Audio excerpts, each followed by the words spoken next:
नमस्कार दोस्तों, हमारी आज की कहानी है बहू ने कहा, तुम्हारी अनपढ़ माँ के साथ मैं नहीं रह सकती। सरस्वती जी वृद्ध आश्रम में हर रोज अपने बेटे के आने का इंतजार करती रहती थी। वह दरवाजे के आगे खड़ी रहती, लेकिन उनका बेटा उनसे मिलने नहीं आया।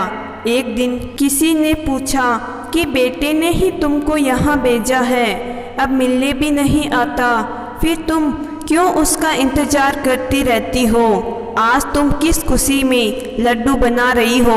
आज मेरे बेटे का जन्मदिन है, जिसे तुम्हें वृद्ध आश्रम में भेजा, उस बेटे का जन्मदिन याद रख रही हो, लड्डू बांट रही हो। सुंदर और गोल मटोल पप्पू ने जब मेरी कोख से जन्म लिया तो मैं उसकी माँ कहलाई थी। सही कहा गया है, एक स्त्री माँ बनने के बाद ही संपूर्ण होती है। पति सुमेर और सास की आंखों में प्रशंसा उनके कठोर चेहरे को सरल कर गया। पोते को देखते ही सास ससुर के चेहरे पर खुशी छा गई थी। शादी के 10 साल बाद पप्पू पैदा हुआ था।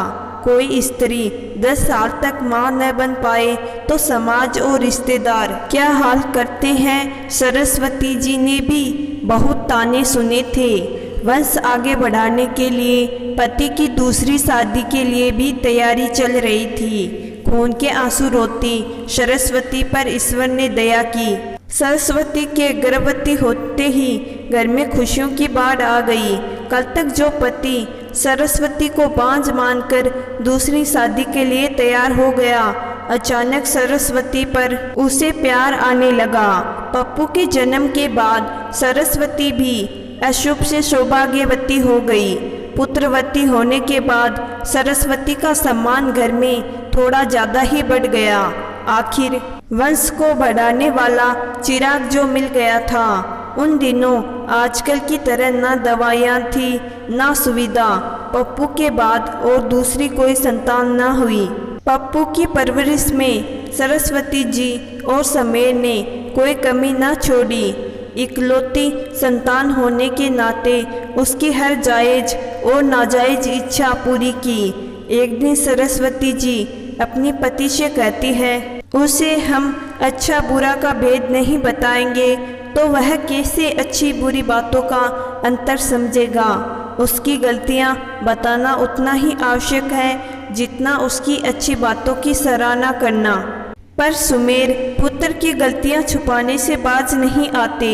सरस्वती अकेले में बेटे को समझाती। पप्पू बड़ा होकर डॉक्टर बन गया। पप्पू अपने साथ पढ़ने वाली लड़की से शादी करने की जिद पकड़ ली थी। माता पिता दोनों के विरोध करने पर पप्पू ने कोर्ट में जाकर शादी कर ली। इकलौती पुत्र के इस कदम से सुमेर का दिल टूट गया। वह बिस्तर पर पड़ गए। पप्पू अपनी पत्नी को लेकर घर आ गया।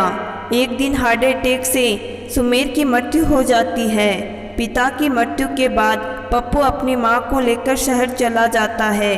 गांव की सारी जमीन जायदाद बेचकर शहर में घर लेकर रहने लगते हैं। कुछ दिन तो ठीक चलता है। सरस्वती जी की बहू को अब सरस्वती जी बोझ सी लगने लगी। आए दिन सरस्वती जी से पीछा छुड़वाने के लिए उन पर अत्याचार करती रहती थी। एक दिन जब सरस्वती जी मीना से कहा, बहू रोटी इतनी ठंडी है क्यों, रात की है। मीना गुस्से से सरस्वती जी के हाथों से रोटी छीनकर ले जाती है और रसोई के ताला लगा देती है कि बुढ़िया एक दिन भूखी रहेगी तब पता चलेगा। पर सरस्वती जी अपनी बहू से कुछ नहीं कहा, सब कुछ सहती रही। हर दिन अपने पति से सास के खिलाफ कहती रहती। एक दिन तंग आकर पप्पू अपनी माँ को वृद्ध आश्रम में छोड़ आता है।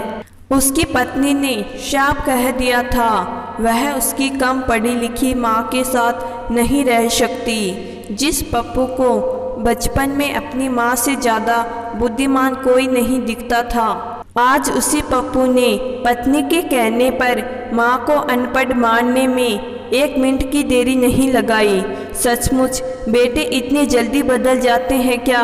जिंदगी की किताब के पन्ने पढ़ते पढ़ते सरस्वती जी की आंखों में आंसू झलक आए। वृद्ध आश्रम के बरामदे में बैठे हाथ जोड़कर भगवान से पप्पू के अपराध के लिए क्षमा मांगते हुए सरस्वती ने आंखें बंद की।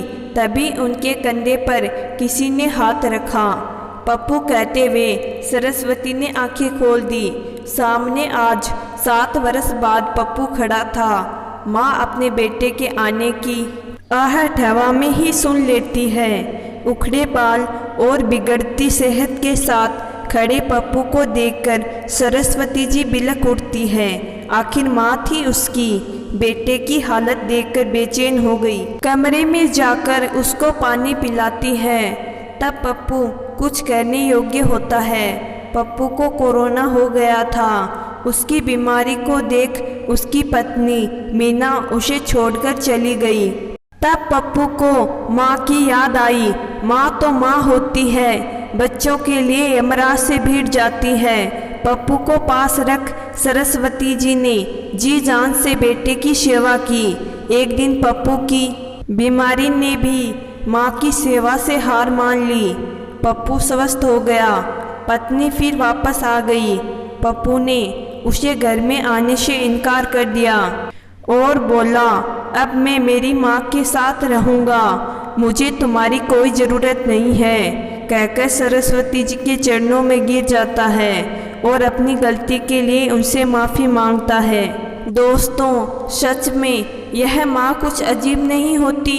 बच्चा कितना भी अपराध करे वे तुरंत क्षमा कर देती है। माँ बन जाने के बाद अपनी संतान की हर छोटी बड़ी गलती को नज़रअंदाज करते हैं। अपनी संतान की खुशी के लिए वह हर अत्याचार सह सकती है।